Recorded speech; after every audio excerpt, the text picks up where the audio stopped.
everyone, welcome back to my channel. My name is Jaelah, for those of you who don't know. Like 2 weeks ago I had my baby boy and I posted our birth vlog on my channel, and that will be right here if you guys want to go see that.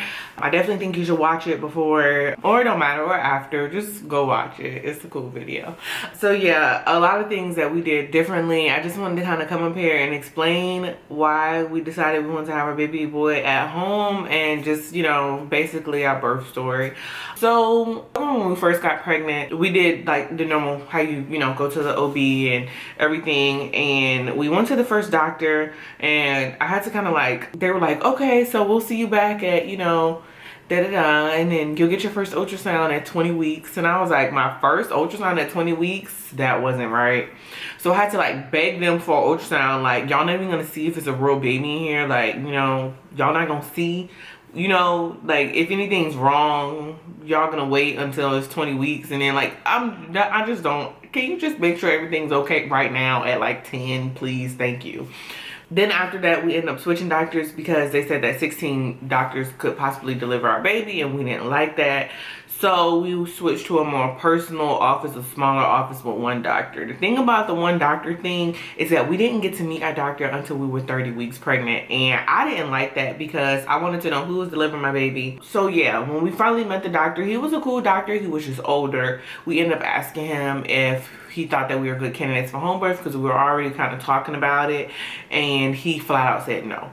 Of course he was gonna say no because if we have our baby at home, he does not get paid, you know what I mean? After that, we toured the birthing center because we were thinking about not the birthing center, we went to a hospital tour to tour the labor and delivery rooms and stuff, because we wanted to kind of like exit out all our options before we just completely switched, you know.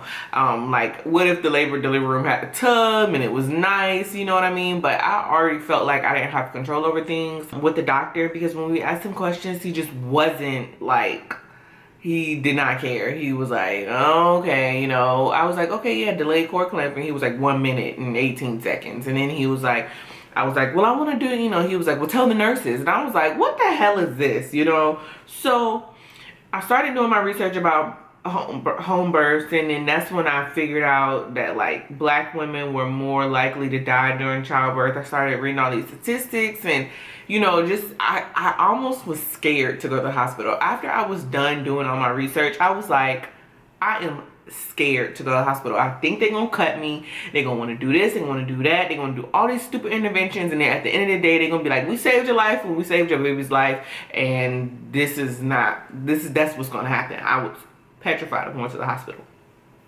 So Miles and I started watching all these documentaries like The Business of Being Born, and I even was watching documentaries about women in other countries having babies that don't have access to epidurals and, you know, clean environments and stuff. And I really started to see how primal, I guess it was, like how natural it was. And I really got, you know, I was stuck on that. So I called my mom and I was like, Mom, you know, I want to have him at home. You know, she was like, how do it, you know? And my mom used to be a labor and delivery nurse, and she was like, have him at home. So I had my mom on board, I had my husband on board, and we were ready to switch. So first of all, we started to prepare for the home birth. Let me just say that a home birth takes way more preparation than a hospital birth does. With a hospital birth, you grab your hospital bag, you go have your baby, you put the car seat in the car, you come home, you got a new baby. With the home birth, things are a lot more, takes a lot more planning.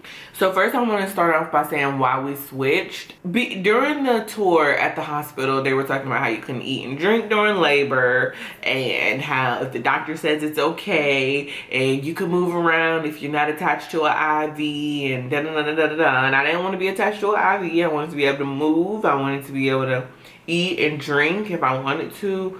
So basically I just wanted to do what I wanted to do. And I just think that when you go to the hospital, they're already preparing you for a C-section, and I'm not high risk, so there would be no reason for me to have a C-section if I'm not like, there's no predetermined factors of me having a C-section. You know what I'm saying? I understand sometimes they're emergency, but me and baby were both healthy, so I just don't understand why I need to be prepared for a C-section as soon as I walk in the door.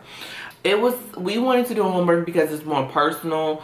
I wanted the energy to be right. I wanted to use my body in the most effective way possible. So basically, while you're having your baby, your body releases oxytocin, and the oxytocin help bring more pressure waves, which are contractions, and it help bring your baby down. And when you go to the hospital, it kind of interrupts the natural process of it, because you go to the hospital and there's lights and people are sticking things in you, and you're like, oh, I gotta call my family, you get all excited, and then the contractions stop because now you don't have oxytocin anymore. You now have adrenaline rushing through your veins, and that oxytocin gets blocked. So now they're like, oh, you stopped dilating, let's put you on Pitocin. And now your body has this GMO drug, I call them GMO contractions, trying to mimic what your body naturally is able to do, but it doesn't mimic it in the right rhythm. So now your body gets tired,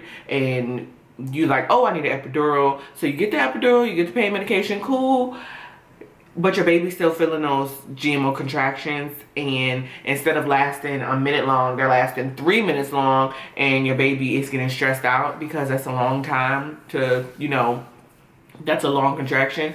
And now your baby needs to get taken out because his heart rate is going down, and now you need a C-section, and it just, intervention after intervention, it's literally like a domino effect. And on top of that, I wanted to, a lot of things, like they put the eye ointment in the baby's eye. I didn't want to do that. Sometimes that affects breastfeeding, and I just wanted everything to be right. Let's say that I did have to, they did cause an intervention or something, and I end up having a C-section or something. Now my recovery's longer, baby got separated from me, and there was no immediate skin to skin, and I just didn't want that. If we needed to have that, I was gonna do it. If we needed to transfer to the hospital, I'm not anti-hospital, I was just scared to go to the hospital. With the preparation of a home birth, we had to find a midwife, and our midwife was cool as shit. She was so friendly, she was so sweet. Her name is Cindy. She was just a real person. You can just tell, from the jump, she was a real person. And she had a family at home, and our appointments were not just pee in this cup, let me take your blood pressure, what's your weight, if you have contractions for more than 5 minutes, go to the hospital. And that's what they were at the OB office. We sat down for at least an hour every time I went to her, and we talked, and it was personal, and it was baby, and then it was she knows so much about me, and I know so much about her. And that's the personal experience that we were kind of looking for, that we weren't getting at our OB office. So the midwife is kind of like the doctor. Cindy is a nurse midwife. They have professional midwives, but the professional midwives are not nurses. So Cindy, the main difference is Cindy can carry around medication, lidocaine, when I had to get stitched up. She can carry around Pitocin, for bleeding and stuff afterwards. I just felt more comfortable because I am Black, and I am at higher risk, I guess, when I have children.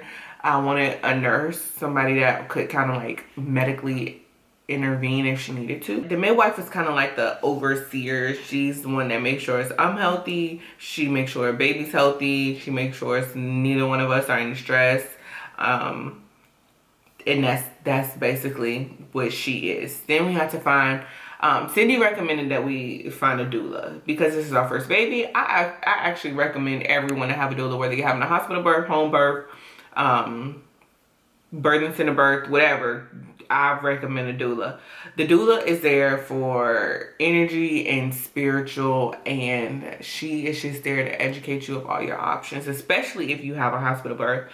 Our doula, her name was Leslie, and when I first seen her, she had this super long braided dread. She had these dreads, and they were to the floor.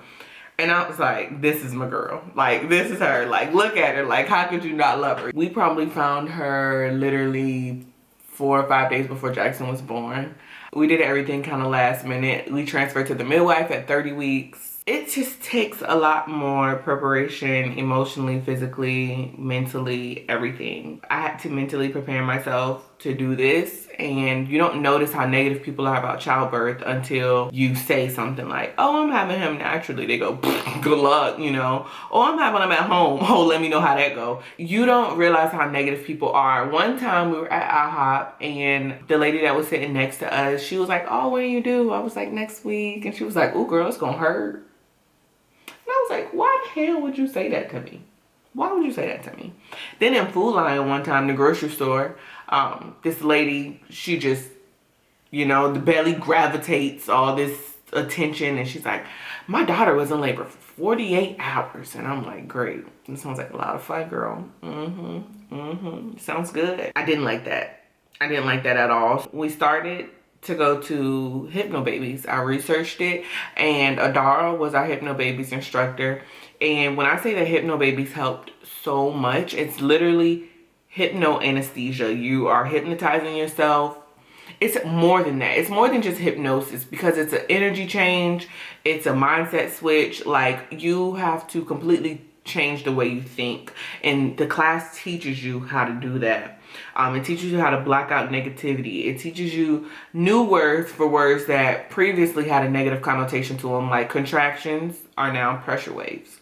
And when you think of a wave, you think of a, you know, just, I think of a beach, and it's just going in and out, and it's helped bringing my baby down. And I just found an appreciation for what my body was doing, and I didn't fight it. Not once did I say, I can't do this, because I know I was made to do this shit. What do you mean I can't do this? I can do this. And Miles was completely supportive the entire time. He kept saying things like, I can't wait for you to kill this. Like, I can't wait for you to kill your birthing time. Like, you got this, baby. Like, we don't even need all these people here. You good. The Hypnobabies helped so much, and it just, for a whole life aspect, just changing your mindset about things. It just helped you really understand that your mind is in control and your body is just a vessel. And I think that's how I was able to handle all of my pressure waves so well, because I knew that it was just my body working to get my baby down, and it was just time for me to meet my baby. So yeah, we also had a whole list of things that we had to buy for the home birth, like pads and liners, and just a brownie pan for the placenta, like just a lot of little ins and outs that we had. So we had a whole tub for that, and originally the plan was to have him in the water, so we had to buy a tub liner and a hose. We'll get to that later. I ended up having to delete my Instagram, Twitter, Snapchat, and Facebook apps, because you really don't understand how much mental preparation it takes, and how much, like, how I was so sensitive. Everything was bothering me. People were saying, like, come on, Jackson, I can't wait to see you. And although these people meant no harm, I felt like they were rushing my baby, and I wanted him to come when it was his time to come. I had to delete all that stuff. Like, people would randomly, like, tweet me or comment and be like, oh, as long as you get the epidural, you're good. Just not things that I wanted to see. Just a different Instagram pages helped me realize that I could really do this. And after that, after I knew I could do this, and after I trusted my body, I just had to block out everything. I stopped talking to people, literally started going into my own brain. Like, I didn't need any distractions. To help prepare my body for what it was about to go through, I wanted to make sure I met my baby boy at least halfway. I wanted to make sure my cervix was nice and soft. So I started to use Ethan Primrose tablets. I was inserting 2 vaginally, and I was eating dates. I tried to eat 6 dates a day, but they are awful to me. So I was blending them up, trying to put them in my smoothies, trying to put them in my oatmeal. I was eating pineapple. I was just trying to soften my cervix up a little bit. That way, they usually say first time moms go for a really, really long time. And I wasn't sure if I had dilated any, because, you know, I know sometimes at like 36 weeks, 38 weeks, they start checking you, giving you cervical checks, but I opted out of those. The midwife does not make you get those, and I just didn't want to be checked, because I didn't want to psych myself out and be like, oh, well, I'm 3 centimeters dilated, so he's gonna come down. I was just really stressed out, and I needed him to stay in for a little while, because we were moving and we weren't ready for him to come yet. And I was just really, really stressed out. Yeah, The night before we had him, I put 4 tablets in my vagina versus 2. And all week I had been asking Miles to do what he had to do. And I was leaving it in there for a good while.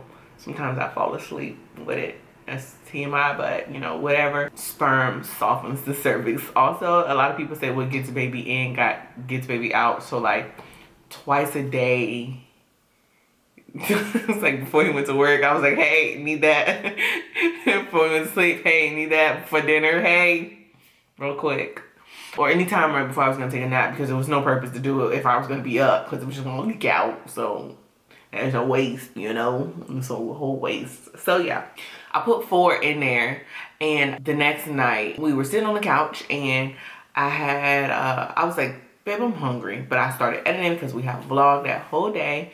And I started editing. I was like, babe, I'm hungry. And he was like, okay. And in the midst of that conversation of us trying to figure out what we're going to eat, my stomach started hurting a little bit. Only for a little while. It was a real, like, mild cramp. And I was like, what was that? And he was like, everything okay? And I was like, well, I don't know what that was. So I sent Miles to Zaxby's. And I had to pee. I got up to go pee, and I had some fluid trickling out of me. I still don't know if it was the oil pee or if it was actual fluid, because my water didn't break until 10 minutes before I had him. So I sent him a picture, and I was like, my panties are wet. It's fluid on the floor. What the hell is going on? He was like, it's time to meet our son. It's time to meet our baby. And I was like, shut up. No, it's not. It's not time. So he ended up, while he was at Zaxby's, I guess Zaxby's had a really, really long line, and he was gone for a little while, and I probably had 4 pressure waves within that whole time. And I was like, okay, you know, my stomach is, you know, doing a little something, but it ain't nothing, you know, no big deal. We ate, I took a shower, and I put on one of my tracks, one of my Hypno Babies tracks, that I got from my instructor. It's not an app, it's not a podcast or anything. You have to go to the class, or if you go to hypnobabies.com, I'll put the link and stuff. You can go actually purchase the tracks, and you can do it yourself, or you can do, you know, or you can find a class too. But I put on one of my Hypno Babies tracks, and I went to sleep. I woke up around 2:30 because I had a strong one, and I went to the bathroom, and there was a little bit of blood after I wiped, and I was like, whoa. I didn't know if it was my mucus plug. I never seen my mucus plug. I didn't know what was, my mucus plug never came out. So I was like, what? I don't know if it ever did. I never seen it. Mouse was just doing hip presses on me. And I think around 3 a.m. they were like 30 seconds to a minute long. And they were 4 to 6 minutes apart. So Mouse was like, babe, we gotta call the midwife. We gotta call the midwife. And I'm like, no, it's not time yet. It's not time yet. He was like, just call her. And I was like, no, it's not time. This is fake. This is not real. So we ended up calling her. And I was like, I'm calling you against my will because Miles thinks that it's time. And, you know, she was half asleep. And she was like, okay, well, let's give it a little bit more time and then call me back. So, and I also called the doula. We called the doula right after that. And she also was like, okay, we'll give it a little bit more time. So I put on another track. Well, the same track. The Hypno Babies track, and then I went back to sleep. But this time, I wanted Miles to time the contractions. So the whole night, Miles didn't sleep. He was timing contractions. I mean, he was timing pressure waves the whole night. I would wake up. I would feel a wave. I would go, mm-hmm. He would start it. And then I would go, mm-hmm. And that was the end it. And then I would be snoring again, loud, like in a deep sleep. And it was because I was hypnotized. I was using my hypno anesthesia. So yeah. Then the doula came, Leslie came. She was here by 6. When Leslie came, she kind of helped Miles take care. She was helping take care of me and Miles. That's what the doula's for. She was helping, you know, she had a lot of things. There's even a clip with her on the phone, and I'm having a pressure wave, and I'm like this, and she's like, relax your shoulders. And I'm like, oh, you know, like, she just knew, like, she's a damn good doula, okay? She just knew. So, She was here by 6 and she just came and kind of took over and was another helping hand. I called my mom. My mom was on the way. My little sister was on the way. It was just my mom, my little sister, and Miles that I wanted to be present, because they say that every extra person that you have at your labor adds on 2 extra hours, and I did not want my birthing time to last for a really, really long time. She was there by 6, and at 6:30, I feel like I had my bloody show. I didn't know what it was, but I took a picture of it, and I was like, oh, you know, something's happening here. Okay, we having a baby. All right, cool. So then I was like, okay, well, after that, things started getting a little bit stronger. When I don't have my hypnosis, you can kind of feel everything. So I got in the tub, and that's when I was like, I want watermelon, I'm thirsty. You know, I actually got to relax because the tub just made everything feel so much better.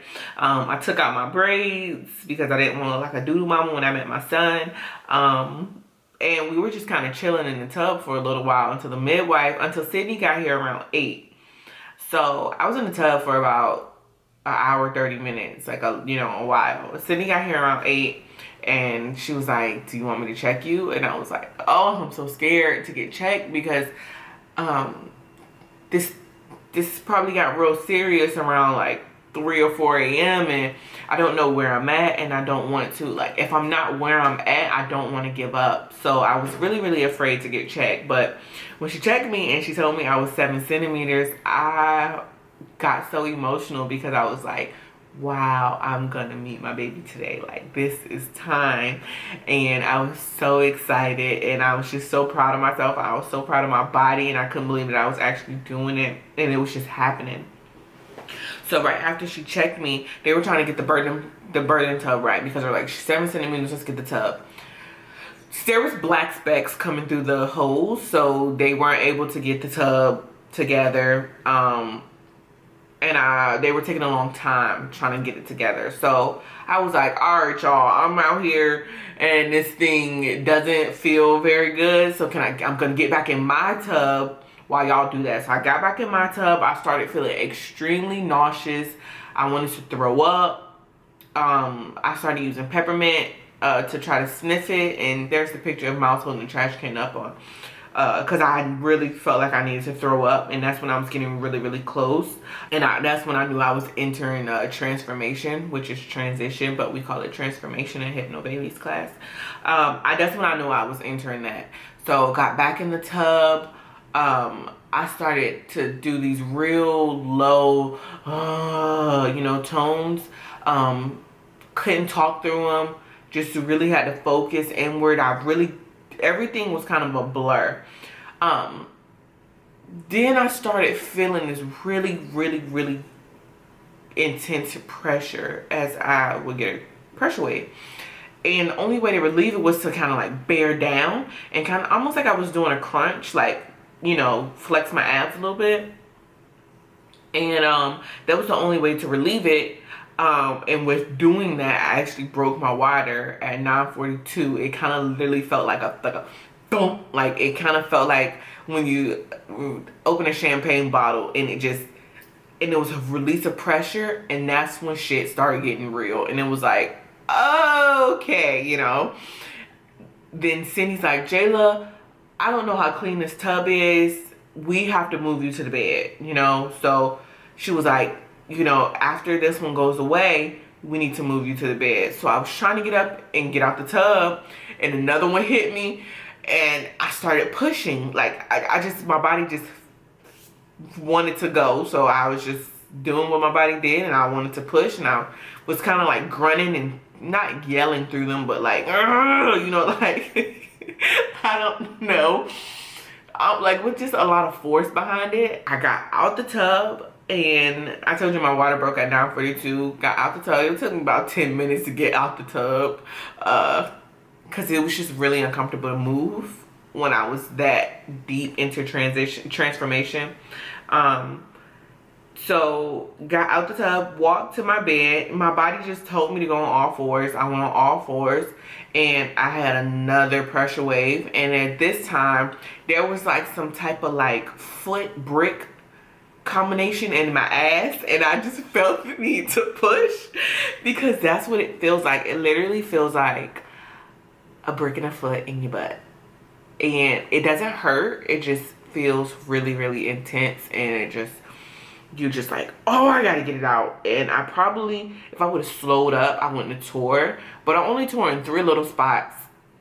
I only need 3 stitches, but by 10:03, 3 pushes later, Jackson is literally flying out of me like he had wings on his back, and he came out head first, and then his back kind of followed, so he kind of like came out like head and back a little bit, and he just kind of fell out. And it was just, nobody expected him. You know, usually the head comes out first, and then with the next wave, you know, the shoulders come out, and then the whole body slips out. That's why my midwife had one hand trying to catch him, because the head was just supposed to come out first. But no, the whole body came came flying out. And so yeah, that went so fast. And it was just, when he came out, I was just like, wow, this is my baby. And he was so heavy. I just remember him being so heavy, and I was like, oh, he's so like, I didn't know what to do. Just this overwhelming. It was just so overwhelming. I had so many emotions. And immediately after Jackson came out, I put him on my chest, and he was like this, like looking for the boob, and he just immediately latched on. And I was so nervous because I have inverted nipples. I had inverted nipples, and I got them pierced, so I have really wide, flat nipples. And I was so nervous about him latching on, and I almost called a lactation consultant beforehand, just to kind of see what I needed. But yeah, oh, it's time to feed my baby. Just to see what I needed, but I didn't even need to. He just knew exactly where to go and exactly what to do. And I just think it was both our hormones, just everything was just right. And you know, he was like, okay, this is my boob and this is my mama, and I'm hungry, I want to eat. So after that, I just kind of laid with my baby on my chest, and me and my house just looked at him and took pictures of him and everything. And Cindy weighed him, and she gave him his vitamin K shot, because we opted for that. We opted out of the Hep B so soon, but that's a whole nother story. So she gave him his shots, you know, after they cleaned up everything. She did everything at the very, very last, after they were done cleaning up, because there was so much to clean up. They changed the sheets, you know, stuff like that. She, you know, made sure I went to the bathroom, and everything was just real personal. And the placenta, I completely skipped that part. The placenta came out pretty easily. We wanted to wait till Jackson's blood stopped pulsating to cut the cord, which is called delayed cord clamping. And just waited until afterwards. So the placenta stayed in me for a little while, and then I waited till I had another pressure wave, and I just pushed it out, and it just kind of felt like this like slimy, oozy, soft thing. It didn't really, once you push out a baby, anything coming out of there, I feel like doesn't feel like anything. So then she stitched me up, and I had numbing medication, but it didn't really feel like it did anything. So the stitches were just kind of uncomfortable in anyway. So yeah, and right now they're kind of itchy. So yeah, placenta delivered, they cleaned up everything, and they left the house, and we had a whole baby, and it was crazy. And it was just, everything was just so perfect. I would not change anything. If someone was to ask me if I would do that again, most definitely. If I was to have any more kids, we don't know yet, because this one took a lot of work, and he is a lot of work, and that was a lot of work. And so I don't know if we want to have any more kids, but if I did have to do it, it would be that way. I just want to say that there's no such thing as a perfect birth. The definition of your perfect birth is how you envision bringing your baby to earth. There's no right or wrong. It's just whatever feels right to you. If you have some type of gut instinct and something doesn't feel right, change it. You know, you can say no. Remember that these people that you hire, your doctor, the nurses, they are employed by you, okay? You hired them. You can also fire them. So just know your choices. Know that you can say no to anything that you want to say no to. And that's what a perfect birth is. You know, knowing your options, knowing your choices, having control over things. Or if you know, you can feel comfortable. Sometimes your safe place could be at a hospital. You know, if you want to have an epidural, then that's your perfect birth. It's no such thing as whatever your definition of a perfect birth is. That's what it is. If you guys are in the Hampton Roads area and you guys would like some of these resources that I use, like my midwife, my doula, the Hypnobabies class, I'll put all that stuff down in the description bar for you guys. And yeah, I have to go feed my baby. My boobs are hurting. You don't like the camera, I guess.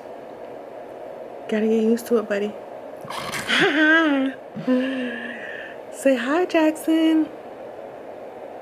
No, why he got a mad face? I will see you guys in my next video. Bye.